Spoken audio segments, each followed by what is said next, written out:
محترمو وطنوالو سلامونه نیکې هیلې د پاکستان او د پښتنو اولنې برخه مونږ کړې وه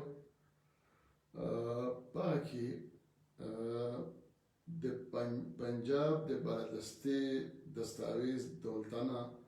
دستاویز یا ممتاز دولتانه ډاکومنټس باندې مونږ خبرې کړې وې تاریخ هم بیان کړی هغه دستاویز باندې د پنجابي لابي که غلام محمد و که سکندر مرزا و که چودھری محمد علي و که ممتاز دولتان و که مشتاق ګرماني و د دوی ترمنځ اختلافات راغلي وو بار راغلي وو خو یو قسم د پنجاب بالادستې دا فارموله چاته نه ده ښکاره کړې په دې کې یو قسم چېرته د بنګال یا د بلوچ یا د پښتون همدرد شوی نه دی په خپلو کې اختلاف وو ډېر زیات به وو خو دا به ښکاره کول نه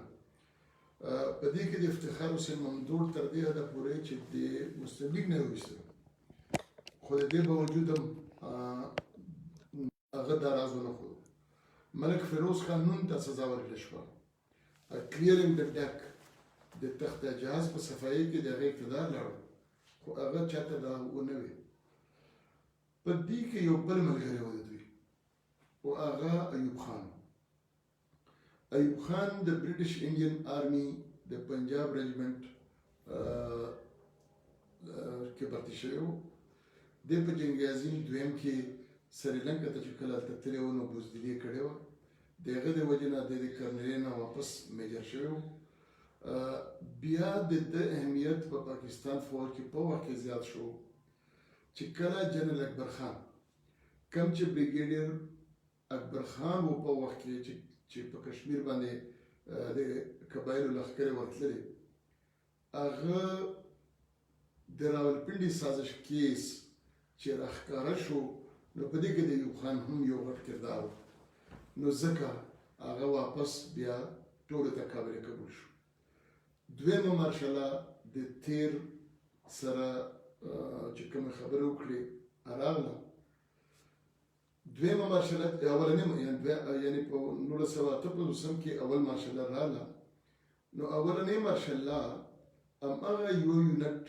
او هماغه برابرۍ اصول هماغه د پنجاب بالادستي جاري وساتله ولې دا مونږ په تیر کیس کې ویلي وو چې ممتاز دولتانه دا ویلي وو چې دغه فارموله به مونږ حاصلوو په طاقت او رضامندي که چېرته دغه په دې ونه شوه نو امریت به زموږ مجبوري وي نو اولنۍ مارشله ځکه راغله چې نه پر هغه الیکشن کې دوی ګټل نه د دوی هغه حکومت چلېدو د هغې تفصیل مونږ تېر ځل ویلي وو اولنۍ مارشله چې راغله نو دوی چې څه وکړل نو هغه د اوبو په حواله سره د بجلۍ په حواله سره د صنعت په حواله سره د ملک کې د ایلیټ کلاس جوړولو اشرافیه جوړولو په حواله سره هغه ذکر به اوس کوو کیسه خو د اوبو موږ ویلي چې په اولنۍ اپریل 1948 کې انډیا د پالپور نهر بند کو چې د کوم نه فیروزپور او مدپور یعنی فیروزپور پاکستان او نور هندوستان ته اوبه تللې او ځمکې به خورولې کېدلې د هغې نه د پاکستان 8 میلیون ایکړ ځمکه بنجره شوه نو پاکستان دوی ته د هغې پیسې ورکول شروع کړل او په منځ کې مذاکرات کېدل او دا به ناکامېدل په 19 دسمبر 1960 یعنی 8 کاله او 9 میاشتې بعد بلکې 9 میاشتې بعد په دې کې امریکې راودانګل او د امریکې د اټامک انرژي کمیشن مشر لیونتلل او د ورلد بانک مشر جی یو بلیک د دې په مشرۍ کې د پاکستان او د هندوستان ترمنځ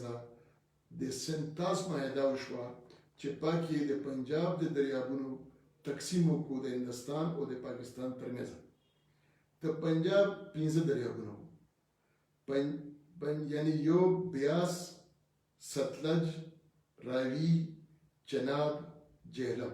دا 5 دریابونه او دا 5 دریابونه دي. اباسین د پنجاب نه و نه دی، اباسین ځان و. خو په هغه معاهده کې چې کله کېدله نو پاکستان به دلیل ورکولو چې ما دا اوبه مخکې استعمال کړي دي ځکه پرې زما حق دی، د لاندني ورخ په حیثیت سره زما حق دی. هندوستان به وایي چې زه سره ورخ یم، دا حق زما دی، او بیا تا رانه په پیسو اخیستي دي، تا زما حق تسلیم کړی دی. بیا به پاکستان دا دلیل ورکړو چې که دا اوبه رانه لاړې شي نو زه به څه کوم، که د بندوبست بیا د اوبه تقسیموم نو بیا به څه کوم، زما سره دومره پیسې نشته. نو آخر کې فیصله هم په پیسو وشوه. په دغه کې هندوستان 2.5 لکه 40 زره پاونډه دا هندوستان ورکړي، $1 ارب کنسورشیم ورکړي چې په کوم کې امریکا، کینیډا، برطانیا، نیوزیلینډ، استرالیا، جرمني شامل وو، او $43 میلیون ورلډ بانک ورکړي. نو دغه پیسې چې ورغلې نو هم په یو ورځ کې منصوبه جوړه شوه، هم په یو ورځ کې اولنۍ مارشاله د دې اجازه ورکړله او په دې عمل شروع شو. د دغه په نتیجه کې د اوبو دا خبره ځکه اول راخلو چې اولنۍ مارشاله کې د اوبو یعنی د کشمیر پاکستان کې شهرت د قیمت چا ادا کو. د دغه دپاره 2 ډیمونه، توربیلا ډیم، مومنګلا ډیم، 15 بیراجونه چې پاکې رسول بیراج، قادر بیراج، سیدنی بیراج، پاکې چشمه بیراج، 15 بیراجونه جوړ شول. بیا 2 سایفنې جوړې شوې. سایفن د ځمکې د لاندې چې کوم اوبه بوځي، یو ته ګیټډ سایفن وایي او بل ته میلسي سایفن وایي. نو میلسي سایفن جوړ، دا 2 سایفنې جوړ شو. 9 لینک کانالونه جوړ شو. 9 لینک کانالونه داسې جوړ شو چې د اوبه یې د اخوا نه دې خوا یوړلې. مثلا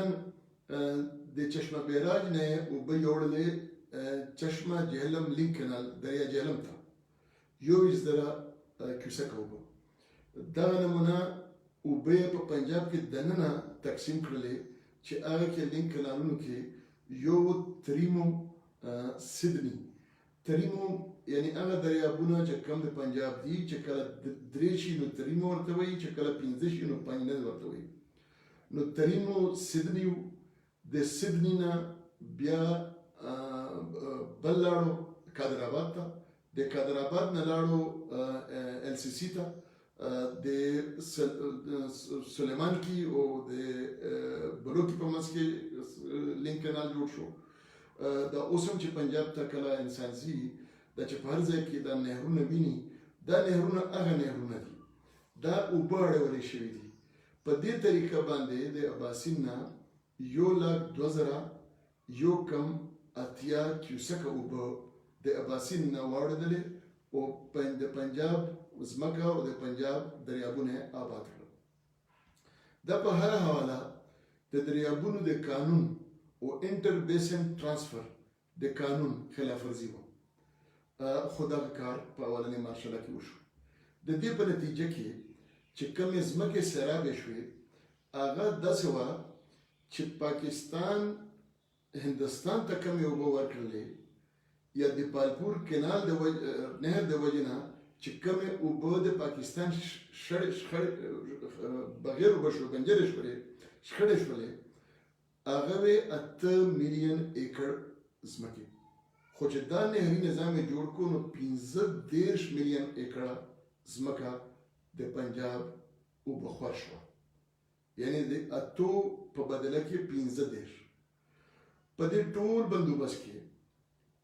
خیبر پختونخوا، فاټا، بلوچستان ته یو څاڅکي اوبه نه دي ورکړل شوي. دغه اوبه چې کله بدلې شولې نو د دې په نتیجه کې بیا زراعت مخکې لاړ. زراعت دومره مخکې لاړو چې دا د پاکستان ټولې اوبه 50 میلیون ایکړ اوبه سیراب یعنې 50 میلیون ایکړ ځمکه یې سیرابه کړه. په دې 50 میلیون ایکړ ځمکه کې پښتونخوا ته خو اوبه ورنکړې شوې. د پښتونخوا زرعي ځمکه د پاکستان د ځمکې صرف 0.3% ده. نو دغه 50 میلیون ایکړ ځمکه کې 15 میلیون ایکړ ځمکه دا د سنتاس معاهدې په قیمت وشوله او دا صرف په پنجاب کې وشوله 90%، 10% په سند کې وشوله. د دې په نتیجه کې پنجاب یو زرعي او د ټولو نه جدید نهري نظام لرونکې علاقه جوړه شوه. دا د نړۍ د ټولو نه طویل ترین نهري نظام دی. د دې ټول اوږده‌یي لمبایي یعنې اوږدوالی دا 40,000 میله دی، کیلومتر نه میله. نو په دې طریقه باندې دا ټول کار په اولنۍ مارشالله کې صرف په 5 کارو کې وشو. د دې په نتیجه کې زراعت د دوی شو. په زراعت کې چې کم بیا تخم و، سره وه، د سره چې کومه پیسې فصل و، د فصل نه بعد چې د فصل قیمت کې کومه سبسډي وه، رعایت چې کوم حکومت پکې اچولو، یا په دې کې درآمدات برآمدات چې کوم وو، په دې ټولو کې ډېر لوی اسانۍ ورکړې شوې، امدادونه ورکړې شو، رعایتونه ورکړې شو. دا ټول د وفاقي بجټ نه ورکړې شو. دغه نمونه پنجاب یو زرعي ځمکه جوړه شوله، خو بې انصافي دلته ونه درېده. په پنجاب کې بیا په خصوصي طور باندې دوی جاګیردار طبقه جوړه کړه. څه خو انګریز جوړه کړې وه، هغه د 13 میلیون ایکړ چې کوم ځمکه وه هغه هم انګریز ورته جوړه کړې وه. دا نوره چې کومه وه دا 15 میلیون ایکړ اوس جوړه شوله. نو د دې په نتیجه کې دوی جاګیردار جوړ کړل. نو هلته هم د غریب کسان ته ډېر تاوانونه ورسېدل. هغوی به په مفته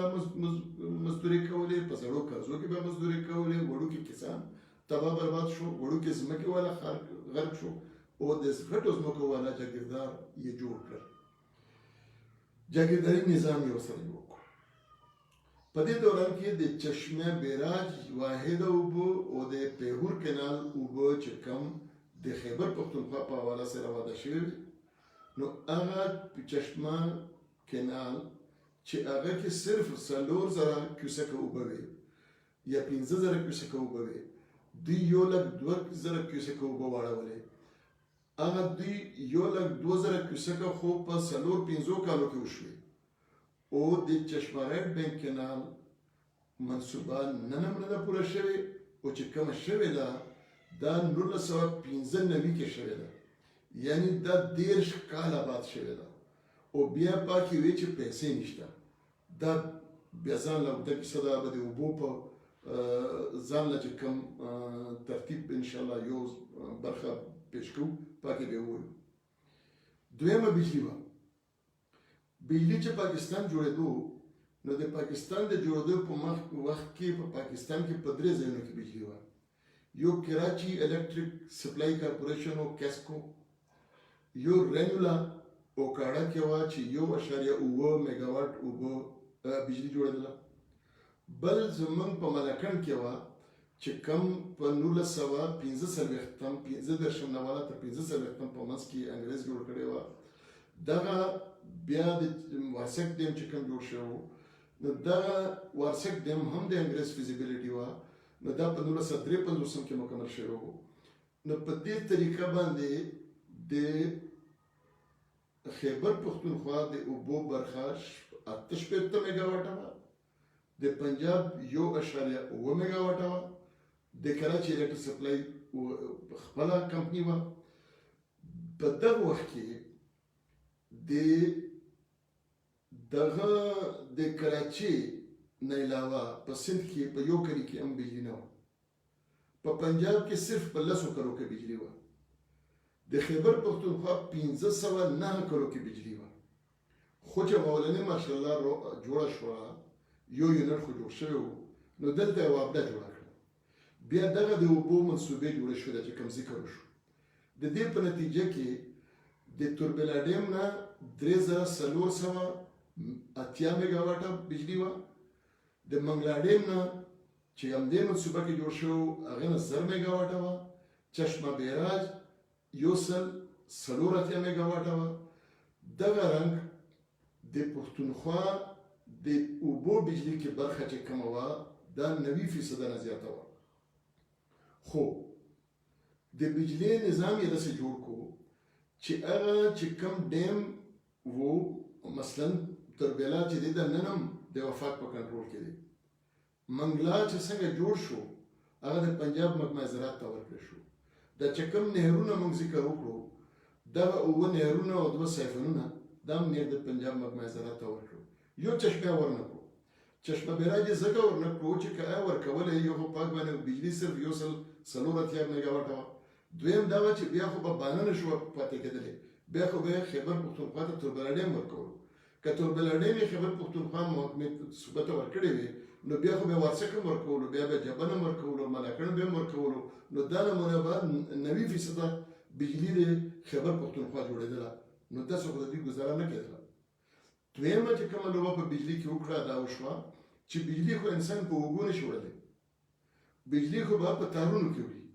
نو که چېرته ته د کور دپاره بجلي وړې نو هغه خو لږ بجلي ده که د کارخانو دپاره وړې نو هغه به د زیات زورور یعنې های ټینشن وایر په سلسله کې وړې د هغې دپاره به ګریډ سټیشن یې جوړوي چې 1500 KV ګریډ سټیشن وي نو 1500 KV ګریډ سټیشنز کې یو 4.5 KV ګریډ سټیشن په شیخ محمدو کې جوړ شو هغه هم په 1995 کې جوړ شو خو په دې دوران کې دغه ټوله بجلي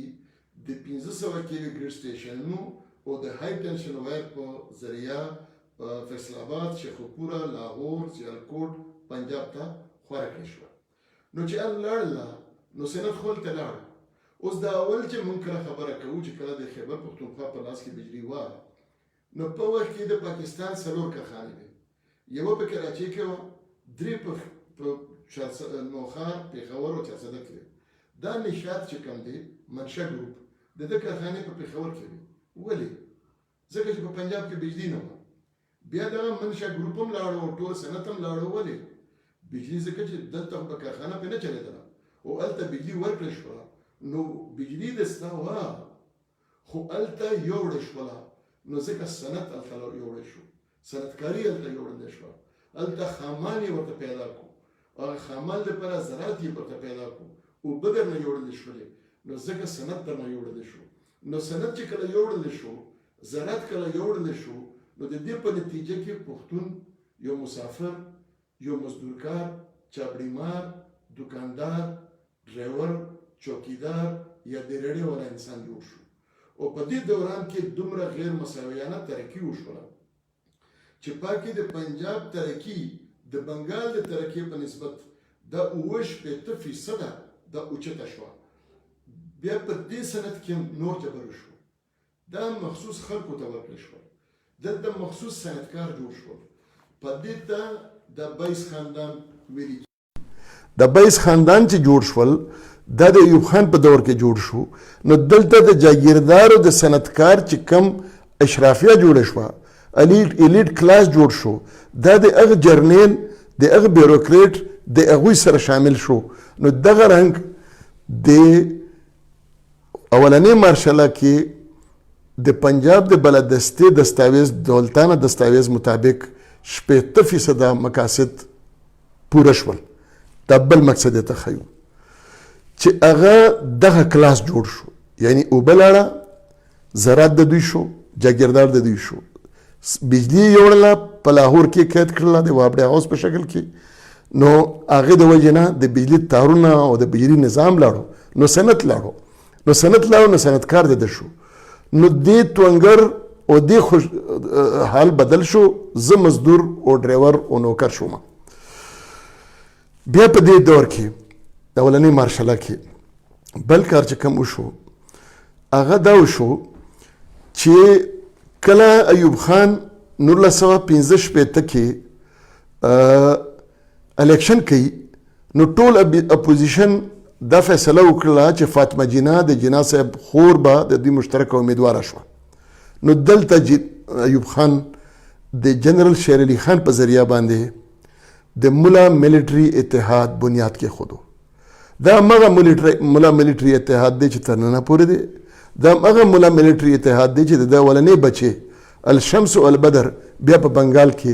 بیا وجنګېدو. په دغه رنګ په اولنې مارشل لا کې دا د پنجاب بالادستي دومره زیاته جوړه شوه چې پښتون بلوچ خو پرېږده هغه خو هېڅ برخه هم نه وه. په دې کې د بنګال په سیول بیوراکرسي کې چې یعنی د خپل 55% و، خو د دې باوجود د دوی برخه په سیول نوکرشاهي کې 10% وه او په فوج کې د دوی برخه 3% وه. نو هغوی ورته وی د هغې وجه د دلیل دا کې ښودو چې د فوج دپاره د برتي دپاره ضروري ده چې د انسان اوچتوالی 5 فوټه 6 انچه وي. بنګالي ټیټ قوم دی، چت قوم دی، د هغه اوچتوالی کم دی. هغوی فوجي نوکري خوښ هم وه. په دې طریقه باندې د فوج نوکرۍ نه لرې کړی شو.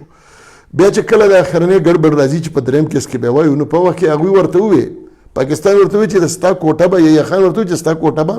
زه ډبل کړم. هغوی ورته چې ډبل مې هم کې نو 6% به کم شمه، زه خو 50% یم، نو زما برخه خو بیا ماته نه میلاویږي. نو دغه رنګ په اولنۍ مارشل کې د بالادستې وفاقي محکمو، فیډرل پبلک سروس کمیشن، خارجه دفتر، د ملک په مجموعي اشرافیه، د ملک په مجموعي سیاست یو خاص خلک وټاکلی شول او په دې کې د پښتنو صرف 2 خاندانونه اضافي شول، یو سیف الله خاندان او بل حبیب الله، جنرال حبیب الله. په دې دوران کې د فاټا ځینې ملکانو ته هم مربع ورکړې شوې بهاولپور او بهاولنګر کې، خو په هغوی کې څه دومره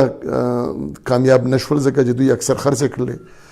ډېر کم داسې دي چې هغه په دې کې شامل دي.